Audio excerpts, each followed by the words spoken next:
अस्सलाम वालेकुम। आप देख रहे हैं पीए न्यूज एचडी और मैं हूं आपके होस्ट सादिया बतूल। शामिल करते हैं आज की अहम खबरें।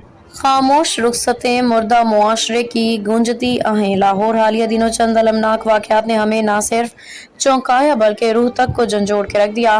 कभी सीनियर अदाकारा आयशा की तन्हाई में बेबसी से मौत, कभी नौजवान बासलाहियत लड़की सना यूसुफ का सफाकाना कत्ल, कभी फनकारा हुमैरा असलम की खामोश रुखसती और कभी एक टिकटॉक वीडियो बनाने पर एक मासूम बच्ची की जान का चले जाना। ये सब महज खबरें नहीं बल्कि एक मुर्दा होते मुआशरे की गूंजती हुई आहें हैं।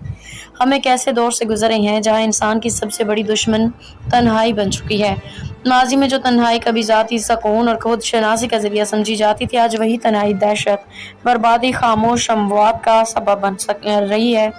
रिश्तों में दरार, जज्बाती बांझपन, घरों में बोलती खामोशियाँ और अपनों का अजनबी बन जाना, यह सब हमारे जज्बाती ज़वाल की अलामतें हैं। माँ बाप मसरूफ़, औलाद अपनी दुनिया में, शौहर सिर्फ ज़रूरतों तक महदूद, बहन भाइयों के दरमियान फासलों की दीवारें, यही वो खलीजें हैं जो जनरेशन गैप, अदम बर्दाश्त और मोहब्बत की कमी को जन्म देती हैं।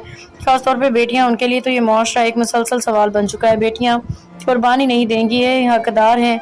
हर बेटी अपने ख्वाब, अपने ख्वाहिशात, अपनी तरजीहात रखती है। वो सिर्फ बेटी, बीवी या माँ नहीं बल्कि एक मुकम्मल इंसान है जिसे अपनी शनाख्त के साथ जीने का हक होना चाहिए। न्यूज स्टूडियो से अब तक के लिए इतना ही। मजीद खबरों और अपडेट्स के लिए देखते रहिए पीए न्यूज एचडी।